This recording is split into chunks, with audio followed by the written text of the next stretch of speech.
Hi everyone, this is Daria. I am back again with another video for you.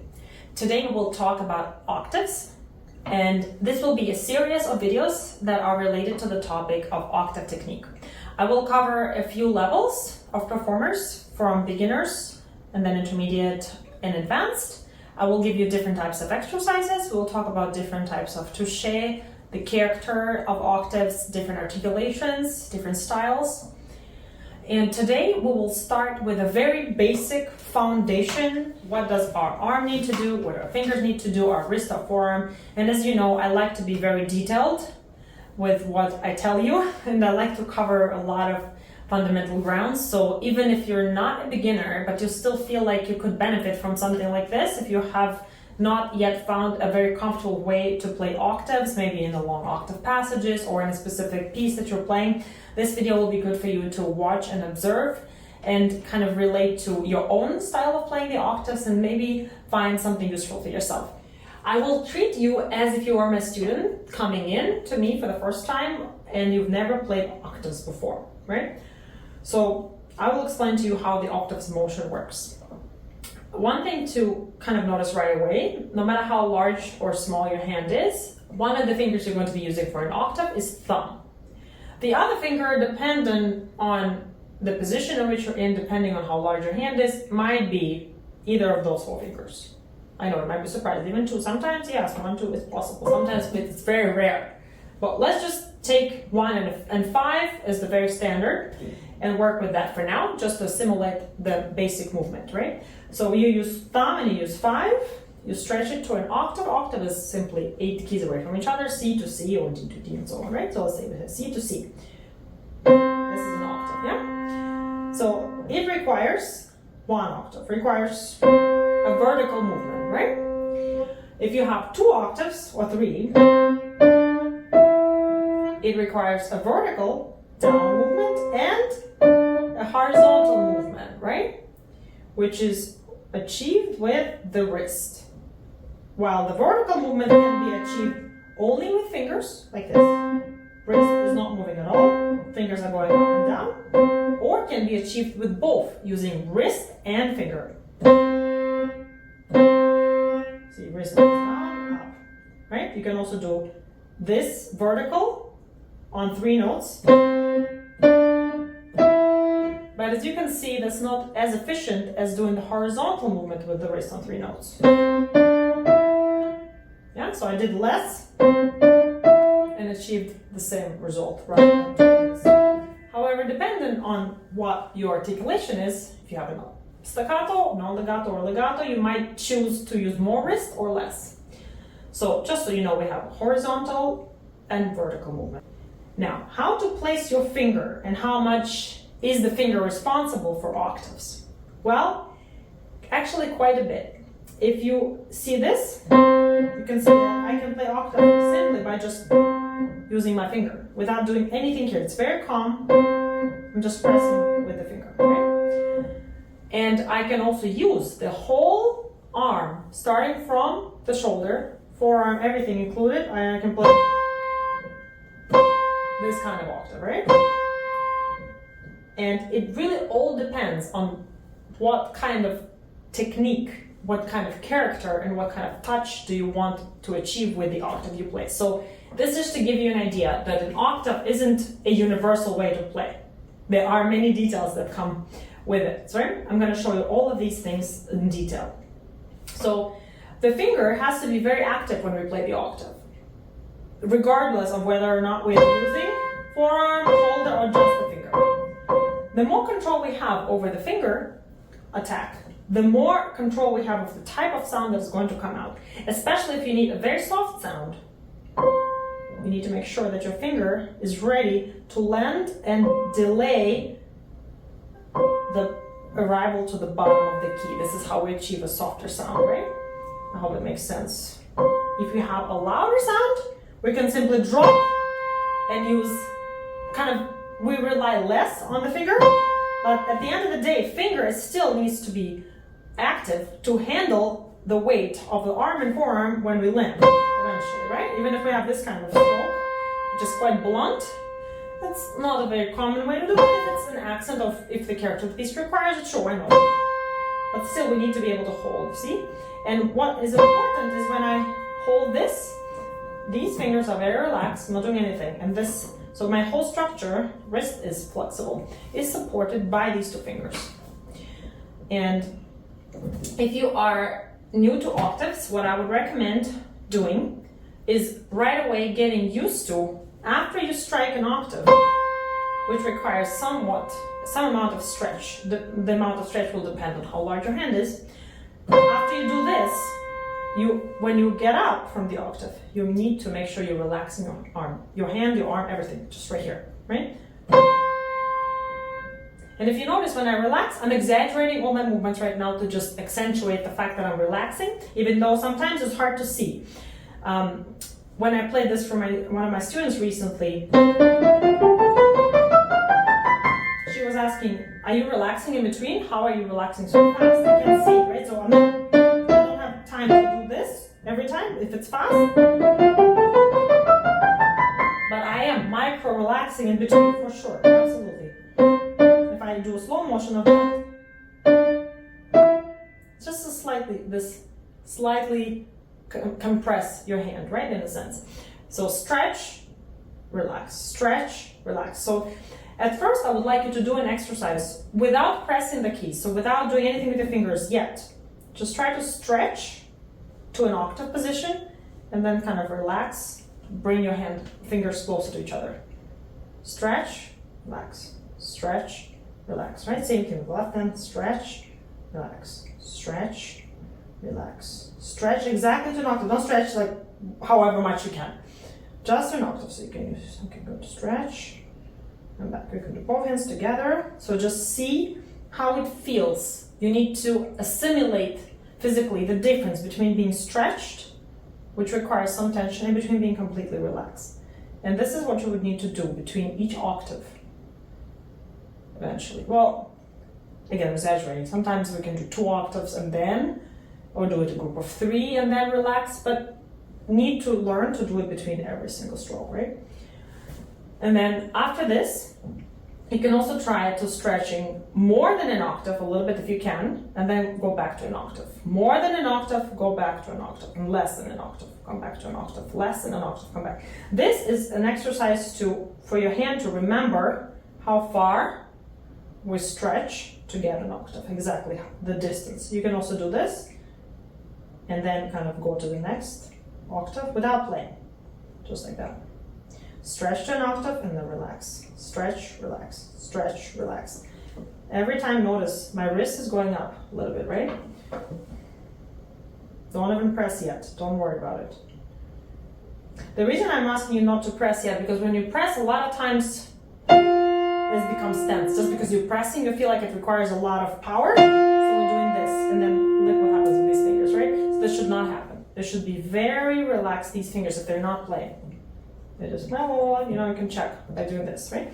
So once you're used to this movement, then you can start pressing. When you press, again, dependent on how large or small your hand is, ideally you want to still have your thumb slightly curved if you can. If you can't, if you like, let's say I needed to play this was an octave, right? So I can barely reach, let alone curve anything. So if that's the case, don't worry about it. But if you can curve, if you have enough, then better to curve again, because the curved position of the thumb allows you for more control of the stroke.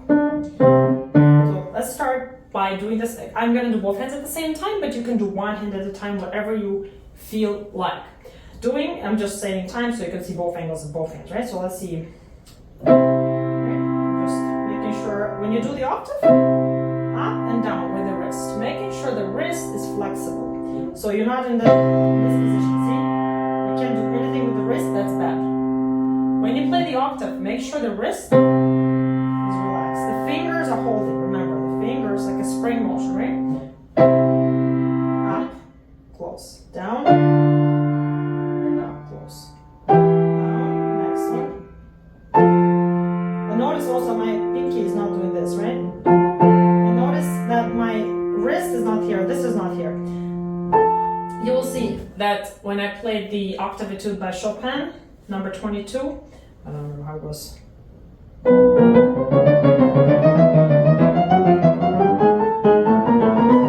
Like this, right? So a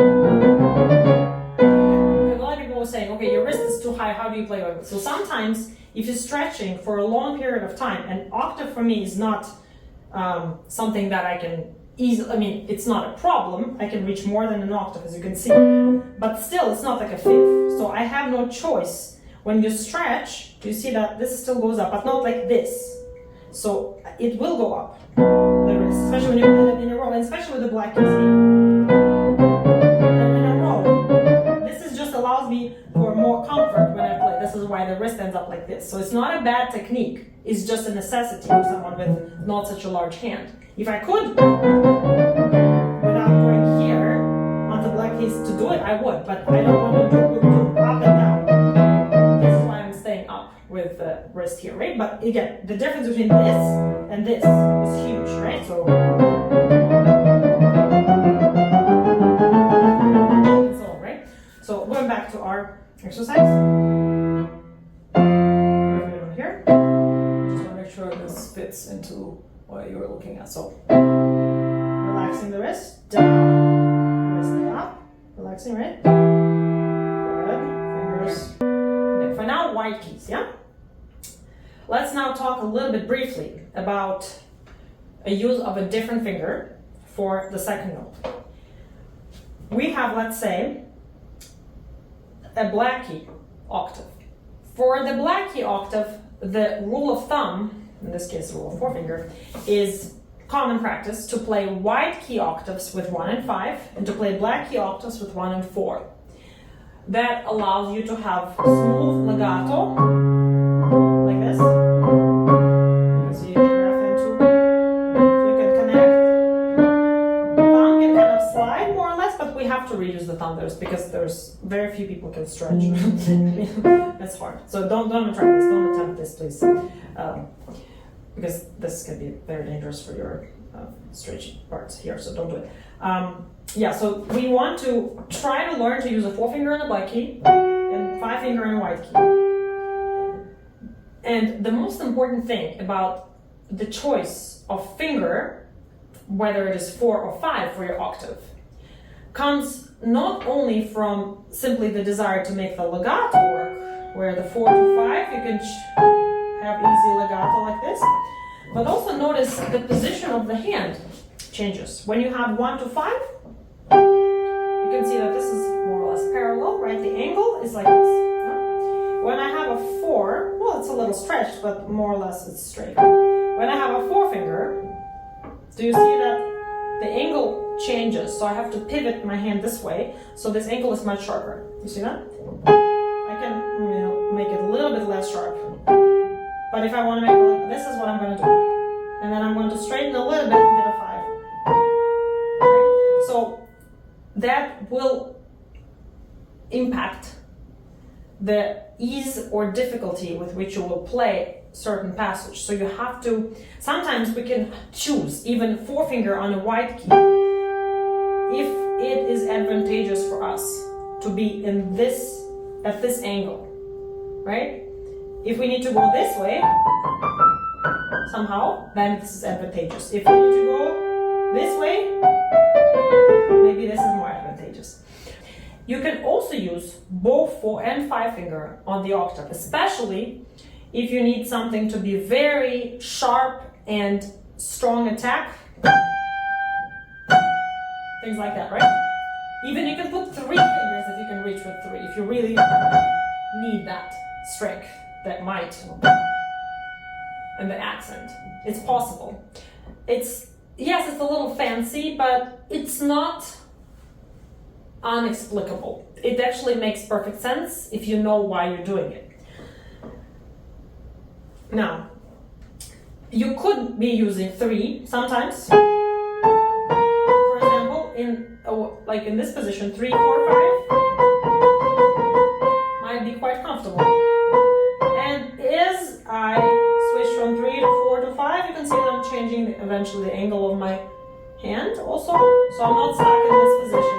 This with 5 is extremely uncomfortable. So please just regulate the angle of your hand if you're using a 3 or a 4-finger. When you get out, straighten out. I hope that makes sense to you. Okay, my phone stopped recording when I showed you the third finger, but I'm gonna demonstrate one more time for this camera. So if you want to use 3, let's say 3, 4, 5. Notice how this angle is gradually being straightened out when I reach the 5, right?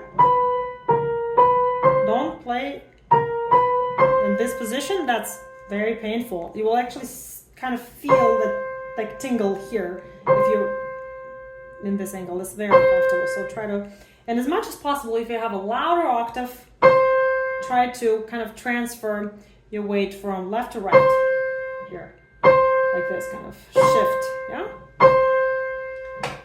Another useful exercise for beginners to learn to play the octave is to learn to control the weight distribution between your fingers. It will later on help you voice the octave, because sometimes we want both notes to come out equally. Let's say like this. Sometimes you want the pinky to come out more if it has the melody voice. For example, it can carry the melodic voice. So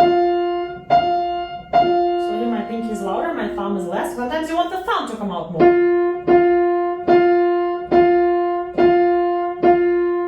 Pinky, thumb, both. So you need to also learn to control each of your finger strokes and learn to shift weight as needed, more or less, to one side of your hand or another. And a good exercise for that is, I'm going to show with the left hand, is to use rotation. If you're not familiar with the rotation movement is, I have a separate video on wrist movement. You can feel free to watch that, but simply put, it's a rotation of your wrist, which, imagine if you're opening a doorknob like this. This is a wrist motion, and you just like a seesaw movement here. This is exaggerated. I'm really like closing my hand and then opening again, closing, opening. Shifting all my weight to this finger, now all to this finger. Not just the finger, but the side of the hand also. Now I can do the same thing with keeping my hand more or less stretched. However, remember, these fingers are not doing anything, right? These fingers are not doing this. If you notice the fingers, the middle fingers are doing this, please just relax them as much as you can, okay? Here. Shifting weight. You can follow along a little bit with the wrist if you want, without completely closing the hand. And then eventually, Donna will follow with the wrist. Just kind of try to just shift by using the rotation of the wrist. Now let me show you the right hand.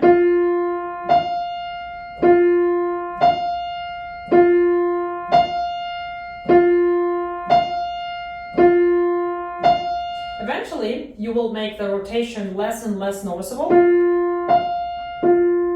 I'm still doing rotation, but very minimal, as you can see. Even now. Yeah? So that's an exercise you can do before you play 2 notes together. One of each, yeah? And then when you do play the octaves, you can start thinking already to yourself. Do I want this note to come up more? So then I kind of shift the weight, the balance to this side a little bit. And then if I want the thumb to come up more, so I want to shift the weight a little bit that way. We will talk separately about how to voice octaves in a different video, but this is just to begin thinking about it. And the variation of that exercise can be, and then move to the next one. So you make your hand slightly smaller. You know what a 7th feels like? And then you know how it feels like to extend just one key to get the octave. You can also do it blindly. Close your eyes and try to reach with that next finger just one key over. Teaches you awareness around the keyboard. Very, very useful. You can go down. Now, if you can't stretch more than an octave here. If you can't break, pretend, break, and then go. Use a little bit of rotation as you go. And in between, these fingers are very relaxed, right? You can use more wrist or less, but just make sure you decide which one you're doing and you're aware of it. If you're doing a lot of wrist or no wrist at all, just the rotation, kind of, right?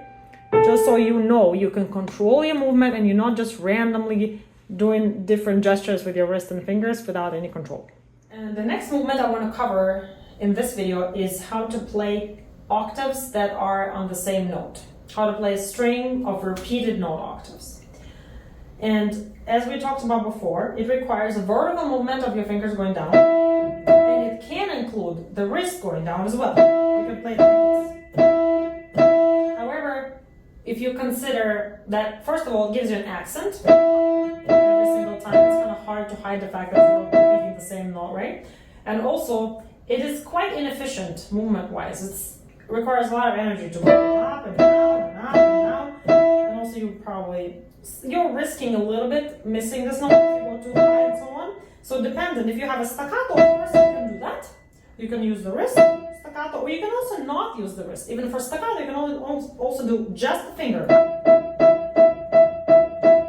As long as you are relaxing after you do it. Remember? The relaxation, right? That's still relaxing. If you have something that requires a more of a legato touch, even though we're repeating the same note, so technically it's a fake legato, but let's say closer to non-legato or tenuto on each note, we can employ the horizontal movement of the wrist, as if we were to do with a string of 5 notes like this. So I'm using a sideways motion, it's kind of plus down up. Okay? So if you were to draw a line here, like that. We can use the same thing with the repeated note octave. Watch. So I'm kind of going down, sideways, and up. Yeah? And I can do as many of them as I want. Well, not forever, but let's say I can do 8 or 12 even. So 1, 2, 3, 4, 5, 6, 7, 8, 9, 11, 12. Yeah? And you also notice that the position of my finger on the key changes as I go forward. I'm also creating this movement forward. The reason for it is that a stationary position for the hand is much more taxing and repeated gesture like this. This repeated movement leads to a lot of fatigue. To avoid the fatigue, we mask the repeated movement within a longer movement that is not, that is kind of a longer structure, right? So we're adding an extra movement, but it's not extraneous. It is the movement that actually is added to help, to guide your hand to comfort, rather than this kind of movement that actually creates extra activity that is not necessary at all. So, and then if I circle that movement back, this is how I can play many octaves repeated and not have any tension. I can do this all day just because of how comfortable this is for my hand, right? And you can see I'm moving. Another thing you notice when I'm doing the repeated notes, and it doesn't pertain only to repeated notes, it actually even more pertains to when you have black keys involved in the octaves, is where my thumb position is. I'm going to show you the left hand to just demonstrate it's easier to see at this angle. Make sure it's recording. So I'm going to move it here a little bit. Okay, so my thumb, as you can see, if I'm playing the white key, it can be in a normal position. If you're not familiar what this, like a normal position versus high position is of the thumb, feel free to watch my video on thumb movement. I have a whole half-hour video. Feel free to do that, and that will help you understand better. But basically, this is a normal position, and the high position is more like this. And the wrist just goes with the thumb. It doesn't initiate the movement, the high. The high is initiated with the thumb, and the wrist simply just adjusts itself. So if I need to repeat, as you can see, I'm kind of moving to a higher, from lower to a higher, right? And you can see my wrist also moving higher. That's normal. That's not uncomfortable. It's actually quite comfortable. If you have a black string of notes of octaves with black keys, so it's most advantageous for me to put my thumb in a high position already. So it kind of lifts me up so I can easily grab the black note because the black note is high, right? Now I'm going down. Next. And notice when I'm going down on a white key, I'm not going all the way here. Well, first of all, if I'm going in a normal position that far away, close to black key, I'm more likely to get this key, but you can understand that yourself. So I'm basically staying in that high position. And another thing about high position thumb, it makes it more maneuverable. It's a more, again, advantageous position to be moving. So that's the thumb. So if you need to practice separately, thumbs, do that. And I will talk about practicing separate fingers in the intermediate level, because for the beginners, it's not the focus right now. We need to learn how to navigate both fingers. Now, just briefly mentioning a string of white notes, white keys, let's say in octaves, for example, I will treat them in terms of movement the same way I would treat a string of single notes on white keys. That's it, right? What my wrist is doing again, sideways and up, right? Same thing here. I'm going to start down here. And as I go up, I also go sideways, right? And you can see my stroke of the finger is actually quite light. And you can see my finger is kind of lazy. It's barely moving, right? I'm going to lift like this if I want legato. Yeah? So if you want legato, and of course, you can also make super legato if you really have need for it and you have time, you can substitute. You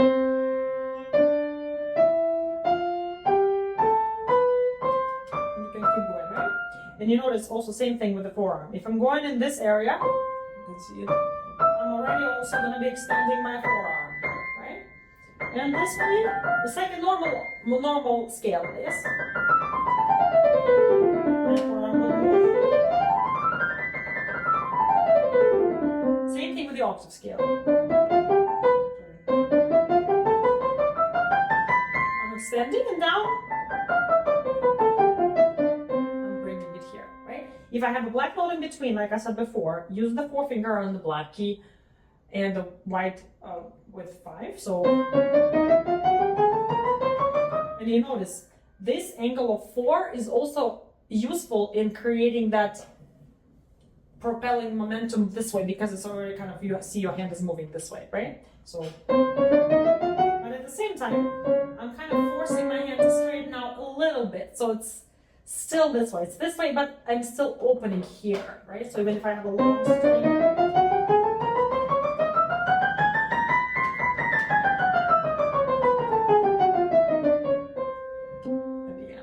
last thing, I'll show one more exercise for beginners.